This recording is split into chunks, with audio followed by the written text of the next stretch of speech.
नमस्कार दोस्तों, मैं डॉक्टर स्नेहवर्धन पांडे, पीडियाट्रिक हेपेटोलॉजिस्ट और लिवर ट्रांसप्लांट फिजिशियन पूना से आज आपके साथ बच्चों में पाए जाने वाले मोटापे यानी कि चाइल्डहुड ओबेसिटी के बारे में 10 महत्वपूर्ण बातें करने वाला हूँ।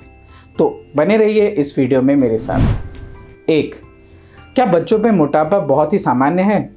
यदि आप वर्ल्ड हेल्थ ऑर्गेनाइजेशन के आंकड़ों में जाएं तो 50 साल पहले की तुलना में आज यह बीमारी 40 गुना बढ़ चुकी है।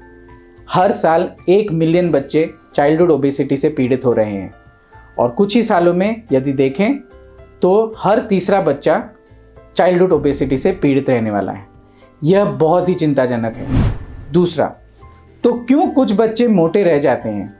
इसका सबसे महत्वपूर्ण कारण है फॉल्टी डाइट और डिफेक्टिव लाइफस्टाइल। आज बच्चों में जूसेस, कोलास और सैचुरेटेड शुगर्स का इंटेक बहुत बढ़ गया है। यह मोटापे का सबसे महत्वपूर्ण कारण है।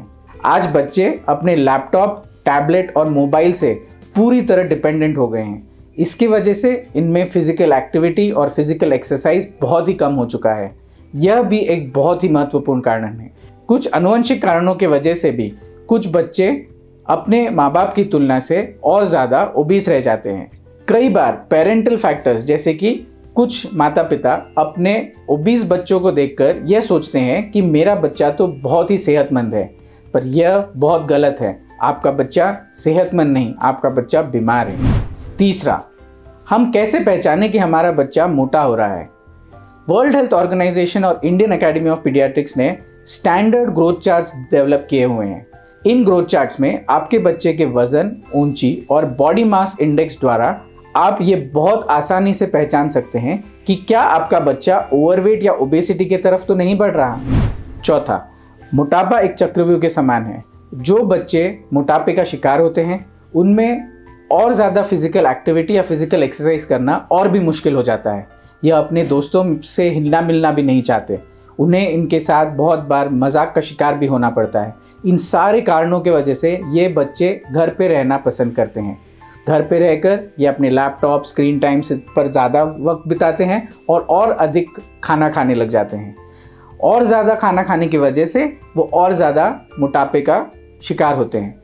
यह एक चक्रव्यूह के समान है और इस चक्रव्यूह को तोड़ना बहुत ही मुश्किल पर बहुत ही ज़रूरी होता है। पांचवा, आप सब ने सुना होगा कि मोटापा हार्ट प्रॉब्लम्स का एक इंडिपेंडेंट रिस्क फैक्टर है।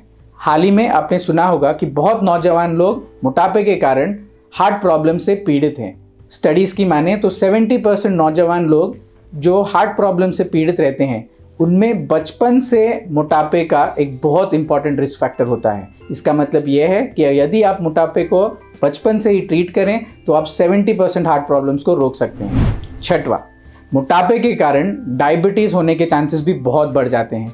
जो भी एक्स्ट्रा एनर्जी, एक्स्ट्रा फूड हम कंज्यूम करते हैं उसको पचाने के लिए बॉडी और ज़्यादा इंसुलिन प्रोड्यूस करता है। कुछ उम्र के बाद यह इंसुलिन अपने कोई काम नहीं आता और इसकी वजह से डायबिटीज़ होने के चांसेस और भी ज़्यादा बढ़ जाते हैं। सातवां, जो भी एक्स्ट्रा हम एनर्जी कंज्यूम करते हैं वह फैट के तौर पर जाकर लिवर में जमा हो जाता है। जी हाँ, बच्चों में भी फैटी लिवर होना आम हो चुका है। यह फैट आगे जाकर हेपेटाइटिस और सिरोसिस का भी कारण बन सकता है। आठवां, हार्ट प्रॉब्लम, डायबिटीज़ और लिवर प्रॉब्लम के अलावा मस्कुलोस्केलेटल और कैंसर्स का भी ओबेसिटी एक बहुत बड़ा रिस्क फैक्टर है। Gall bladder cancer, endometrial cancer, breast cancer, ये सारे कैंसर्स ओबेसिटी से डायरेक्टली रिलेटेड हैं। नौवां, कैसे बचे इस प्रॉब्लम से? बच्चों में होने वाले मोटापे की शुरुआत बचपन से ही होती है, तो यह बहुत ज़रूरी हो जाता है कि आप अपने बच्चों को इन सब चीज़ों से दूर रखें। बचपन से ही अपने बच्चों को एक फिजिकली एक्टिव लाइफ रहने की आदत डालें। इनमें रूटीनली सुबह और शाम में एक्टिवली एक्सरसाइज होनी चाहिए और हेल्दी ईटिंग हैबिट्स होनी चाहिए। अपने बच्चे के आहार में फ्रूट्स और सैलड्स ज़रूर इंक्लूड करें। 10वां, आखिर में मोटापे का ट्रीटमेंट होता क्या है? सबसे ज़रूरी होता है इसका अर्ली डायग्नोसिस। यदि आप इसका निदान जल्दी से कर पाएंगे तो आप अर्ली इंटरवेंशन कर सकते हैं। उचित आहार, फिजिकल एक्टिविटी और कुछ दवाइयों द्वारा आप बच्चों में वेट कंट्रोल कर सकते हैं। अपने बच्चों को वेट लूज करने के लिए मोटिवेट करना आपकी जिम्मेदारी है। आशा करता हूँ इन 10 पॉइंट्स द्वारा मैंने आपको बच्चों में होने वाले मोटापे के बारे में अधिक जानकारी दी हो और आपको और आपके बच्चे को एक स्वस्थ जीवन जीने के लिए प्रेरित किया हो। धन्यवाद।